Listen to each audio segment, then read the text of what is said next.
Hello everyone, this is tech ranger and welcome to our brand new video. আজকের ভিডিওতে আমরা খুবই interesting একটা জিনিস আনবক্সিং করতে যাচ্ছি, যেটা হচ্ছে একটা ফোন কুলার। এটা হচ্ছে মিশন ব্র্যান্ডের একটা ফোন কুলার, যেটার মডেল CP100। বাট এখানে আরও কিছু লেখা আছে, semiconductor mobile phone refrigeration bucket. Actually এটার ফুল নেম কিন্তু এরকমই হয়, বাট আমরা সংক্ষেপে এটাকে ফোন কুলার বলে থাকি। বেসিক্যালি যারা গেমার, হেভি গেমার, গেম খেলেন, ফোন প্রচুর পরিমাণে হিট করে দেন, তাদের জন্য এটা কিন্তু একেবারে এসেনশিয়াল একটা প্রোডাক্ট বা এসেনশিয়াল একটা গ্যাজেট। এই গ্যাজেটটা দেখার জন্য আমি অনেক এক্সাইটেড, কারণ এই ধরনের প্রোডাক্টগুলোর প্রতি বরাবরই আমার বেশ আকর্ষণ থাকে এবং আমি কিন্তু গেম খেলতে খেলতে এবং ভিডিও করতে করতে ফোন প্রচণ্ড পরিমাণে হিট করে ফেলি। সো আমি আর অপেক্ষাই করতে পারছি না প্রোডাক্টটা দেখার জন্য। তাহলে এখন সরাসরি আনবক্স করে ফেলি, আর বেশি কথা বাড়াচ্ছি না। এই হচ্ছে আমার কাটার।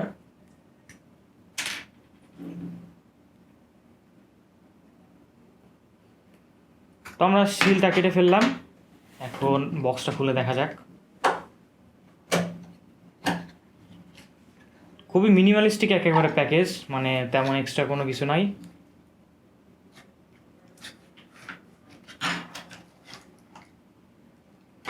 বক্স খোলার পরে এই হচ্ছে আমাদের ফোন কুলার। আমি তো ভাবছিলাম জিনিসটা মনে হয় অনেক বড় হবে। আর এই পাশে একটা কেবল রয়েছে টাইপ সি, আর এখানে কিছু পেপার ওয়ার্কস আর ইউজার ম্যানুয়াল হবে, যেটা আমরা কোনোদিনও দেখি না, সব থেকে অবহেলিত একটা জিনিস। তারপরেও দেখি এখন ওভারঅল এরও তো একটা মান সম্মান আছে, তাই না? ও, এখানে বেশ কিছু স্টিকার দেওয়া হয়েছে। মেবি এটি স্টিকার। বাহ, বেশ ভালো লাগছে। The perfect choice for gamer.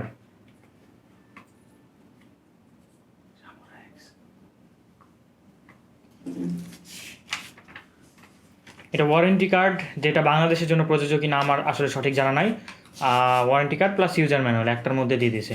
যাই হোক, যথেষ্ট মিনিমালিস্টিক করার চেষ্টা করেছে। সামনের ক্যামেরা যদি দেখেন তাহলে দেখেন প্রোডাক্টটা কতটা ছোট, মানে জাস্ট এতটুকু একটা সাইজ। আমি কিন্তু ভাবছিলাম এটা অনেক বড় হবে, মানে একটা ওয়াচের মতো আর কি। দেখেন আমার এই হাতে তো একটা ওয়াচ আছে, এই যে দেখেন। আর একটা ইন্টারেস্টিং ফ্যাক্ট হচ্ছে, এটা কিন্তু বাইরে থেকে প্লাস্টিক মেড মনে হচ্ছে আমার কাছে, কিন্তু এই নিচে মানে লিটারেলি এই ফ্যানটা কিন্তু এখন চলছে না, এটা কিন্তু অফ অবস্থায় আছে। বাট আমি যখন এখানে ধরলাম, সেই পরিমাণ ঠান্ডা। মানে এখানে আঙ্গুল দিচ্ছি, মনে হচ্ছে যে এখানে পানি দিলে পানি জমে যাবে, এরকম একটা অবস্থা। অটোমেটিক্যালি এটা ঠান্ডা হয়ে আছে। মানে ভিতরে তারা সিস্টেমটাকে এমনভাবে করছে, মানে এর ভিতরে হিটসিঙ্ক বা যেভাবে হোক না কেন, তারা মেকানিজমটা এমনভাবে করছে যে নর্মাল টেম্পারেচার থাকলেও সেখান থেকে আর কি, মানে এটা একটু, মানে যদি এখানে একটু বাতাস লাগে, সেই বাতাসের ঠান্ডাটাও ওখানে ক্যাচ করে রেখে দেবে আর কি।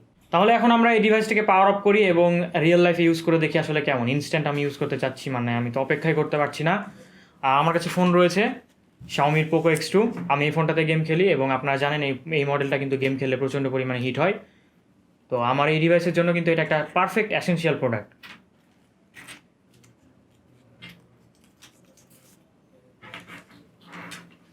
তবে এই ডিভাইসের একটা সবথেকে বড় ভালো লাগার বিষয় হচ্ছে যে তারা এটাতে টাইপ সি ইনক্লুড করেছে, মাইক্রো এসবি দেয় নাই। এটা অনেক বড় ভালো ভালো বিষয়। তো আমরা যদি এইখানে ফার্স্টে কানেকশনটা দেই, ও জোস।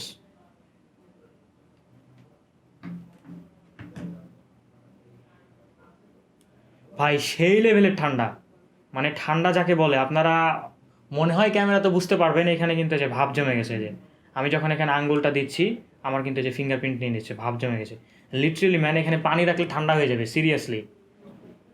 আর ফ্যানের নিচে এখানে 8 GB রয়েছে, যা দেখতে আরও বেশ মানে কুল লাগে আর কি, গেমিং গেমিং একটা ভাইব দেয়। আর ফ্যানের কিন্তু একেবারে সাউন্ড নাই, ফ্যানটা একেবারে টোটালি সাইলেন্ট। এবং এই যে ভেন্টসগুলো রয়েছে চারপাশে, এই ভেন্টস দিয়ে ফ্যানটা বাতাস কালেক্ট করছে এবং সরি, বাতাসটা উপর দিয়ে কালেক্ট করছে এবং এই ভেন্টস দিয়ে বের করে দিচ্ছে। আর নিচে তো ঠান্ডা। ভিউয়ার্স, আপনারা কিন্তু চাইলে এই ডিভাইসটা কিন্তু মিনি ফ্রিজও বানিয়ে ফেলতে পারেন, মানে এতটা পরিমাণ ঠান্ডা। এখন আমি তো আর আপনাদের ক্যামেরার মধ্যে ফিল করাতে পারছি না ঠান্ডাটা, বাট আমি রিয়েল লাইফে বুঝতে পারছি সেই পরিমাণে ঠান্ডা। আপনারা চাইলে গেম খেলার সময় এটা টাইপ সি এর মাধ্যমে, মানে ওটিজির মাধ্যমে আপনার ফোনের পেছনে ইনক্লুড করে দিতে পারেন, অথবা আপনারা চাইলে এক্সট্রা পাওয়ার দিতে পারেন। আর এটার মাউন্টটা কিন্তু খুব সফট, মোটেও তেমন একটা হার্ড না। তো ফোনের উপরে কোনো ইফেক্ট পড়বে না। এই যে দেখেন, খুব কনভিনিয়েন্ট, খুব খুব কম্প্যাক্ট সাইজের আর কি। তো আমি যদি একটু গেম প্লে করে দেখি, তাহলে না, কোনো প্রকার প্রবলেম হবে না। তো ভিউয়ার্স, একটা মজার বিষয় হচ্ছে আমি এইখানে টেস্ট পারপাসে জাস্ট এই ফ্যানটা এখানে ফোনের নিচে লাগাইছিলাম এবং মাত্র কয়েক সেকেন্ড বলতে সরি মানে কয়েক মিনিটও বলবো না, আমি 1 মিনিট পরিমাণও হয় নাই আমি এখানে লাগাই রাখছি। অ্যান্ড আমি যখন এটা এখান থেকে সরাইছি মানে লিটারেলি এই জায়গাতে ভাপ জমে গেছে। এতটা পরিমাণ ঠান্ডা করতে পারে এটা, মানে আমার তো বিশ্বাসই হচ্ছিল না যে এটা এই লেভেলের ঠান্ডা করতে পারে। অ্যানিওয়ে এই যে দেখতে পাচ্ছেন এখানে কিন্তু একেবারে ভাপ জমে গেছে, যে পানি জমে গেছে। তো আসলে আনবক্সিং ভিডিও করতে গিয়ে লিটারেলি আমি ছোটোখাটো রিভিউ দিয়ে ফেলছি। অ্যানিওয়ে আমি আর ভিডিওটা লং করছি না, যেহেতু এটা একটা আনবক্সিং ভিডিও। আজকের মতো এখানেই সমাপ্ত করি। ফ্যানটা চলতে আছে, এখানে পানি জমতেই আছে, আমি দেখি এটা কতদূর পর্যন্ত পানি জমাতে পারে। তো ভিউয়ার্স, ভালো থাকেন, সুস্থ থাকেন। আমরা আবার নতুন কোনো ভিডিও নিয়ে আপনাদের সামনে চলে আসবো। আর এই প্রোডাক্টটা রিভিউ দেখতে হলে অবশ্যই আমাদের আর একটা চ্যানেল রয়েছে গ্যাজেট এক্সপ্লোর, সেখানে আপনারা দেখতে পারেন, অথবা আমরা টেক রেঞ্জারেও দিতে পারি। অ্যানিওয়ে আমরা অ্যানাউন্স করে দেবো কোথায় দিব, বাট এটা কিন্তু ফুল রিভিউ অবশ্যই মিস করবেন না, বেশ ইন্টারেস্টিং একটা জিনিস কিন্তু। ওকে আমি বুঝতে পারছি আমার এক্সাইটমেন্ট একেবারে ওভারলোড হয়ে গিয়েছে, ভাই পানিও পড়ছে এখান থেকে। অ্যানিওয়ে গাইজ, এখন ফর্মে আসি। আজকের মতো এই পর্যন্তই থাক, দেখা হচ্ছে পরবর্তী কোনো টপিকে। সে পর্যন্ত ভালো থাকেন, সুস্থ থাকেন, দেখা হবে এর পরের টপিকে। আর টেক রেঞ্জারকে সাবস্ক্রাইব করে দিন।